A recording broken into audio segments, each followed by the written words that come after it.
All right, we have all been there. That soul-crushing moment when your carefully planned D&D investigation just completely flies off the rails. It's one of the biggest frustrations at the table for DMs and players alike, and today we're going to fix it. You know that feeling, right? You've spent hours weaving this intricate mystery, and your players, they latch onto some random detail, like a weirdly described tapestry, and are absolutely convinced it's the key to the entire universe. All while the bloody dagger with the villain's actual calling card is just sitting there, completely ignored. And here's the thing, and this is the first big shift we have to make to get better at this. That's not happening because your players are dense. It's not because they weren't paying attention. No, it's because the design of the lead itself is causing that exact outcome. See, in part 1, we talked about why players follow the wrong leads. Today, we're building the solution. And we're going to do it without railroading, without putting giant glowing quest markers in your world, and definitely without you having to ask, "Are you sure about that?" every 5 minutes. So, here's our game plan. First, we'll dig into why leads get misread. Then, we're going to break down the 3 essential types of leads every DM needs to know. After that, the main event, a simple method for designing leads that are almost impossible to misread. And finally, we'll wrap up with a little advice for all you players out there. So let's dive in. Section 1. Why does this keep happening? To figure this out, we have to stop thinking like we're writing a novel and start thinking like a player who's actually sitting at the table.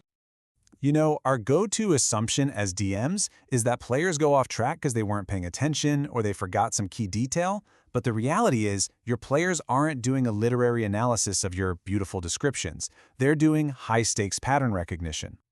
And what programs that pattern recognition? The game itself. It has taught them time and time again to prioritize anything that looks like a threat over something that's just relevant. It's taught them to chase things that are happening now, action, movement, over some static clue sitting in a book.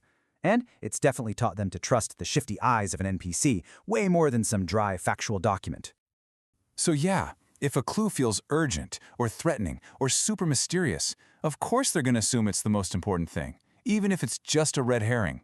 And let's be super clear here, that is not a mistake on their part. In a world full of mimics and mind flayers, that's just good old-fashioned survival logic. Okay, so if we know our players are basically hardwired for survival, how do we design for that instead of fighting against it? Well, it starts with really understanding the tools in our toolkit. So let's look at the 3 fundamental types of leads you're working with. Every single piece of information, every clue, every hint in your game falls into one of these 3 buckets: signal, noise, and confirmation. And mastering the balance between them, that's the entire game right there. First up, we've got signal leads. These are the workhorses, right? The clues that actually point you forward to the next step. We're talking about footprints leading out of the city, a witness giving a timeline, or that magical residue left on a victim. They're the A to B of your plot. So why do these get missed? Well, it's usually one of 2 things. Either the signal is just floating out there with zero context, or it's getting completely drowned out by something way more dramatic and noisy. The fix is so simple, but it's powerful. Pair your signal with confirmation.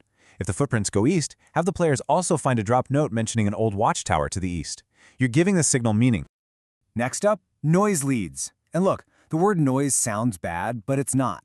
Noise is all the stuff that feels important, but isn't actually on the critical path of the mystery. Think about those super suspicious NPCs, the spooky locations, the dramatic descriptions. They build tension and atmosphere, and you absolutely need that.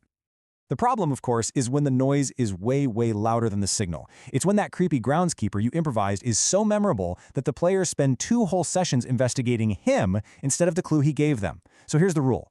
Noise should never exist on its own. It should echo the real lead, not compete with it. So yeah, the groundskeeper can be creepy, but make his paranoia be about the actual bad guy. And finally, we have the secret weapon, confirmation leads. These clues have one and only one job, to answer that little unspoken question in every player's head. Are we on the right track? This can be an NPC's jaw dropping when the party mentions a name, or finding the same weird symbol in a new location. Players need this kind of feedback so much more than you probably think.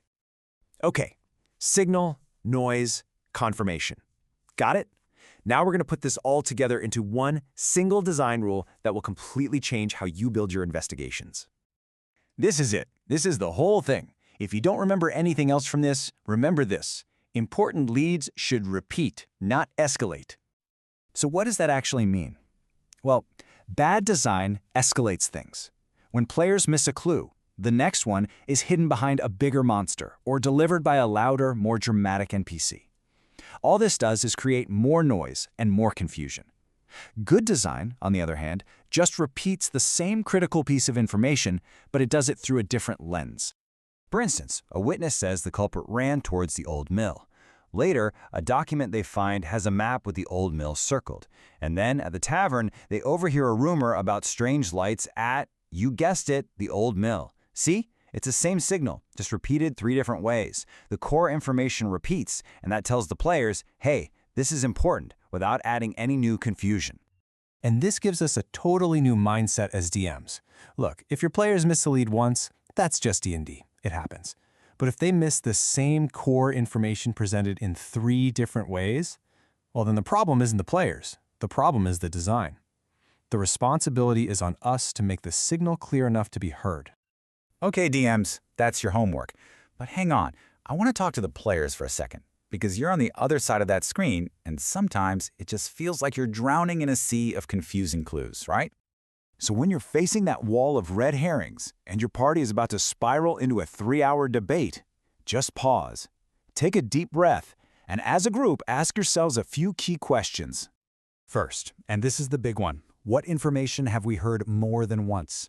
Repetition is your DM's biggest tell. It's the tell, so look for it. Second, what consequences have we actually seen with our own eyes? Dead bodies, ransacked rooms, follow the trail of what has already happened. And finally, ask yourselves, which one of these clues actually answers a question for us, instead of just raising 10 more? That's your signal. That's the path forward. So there you have it, a whole framework for designing investigations that work with player psychology instead of against it. But what happens when you do everything right and your players are still so suspicious they want to investigate the bartender's cat for 2 hours? Well, that's what we're tackling in Part 3, how to design mysteries that can survive even the most intense player paranoia. See you then.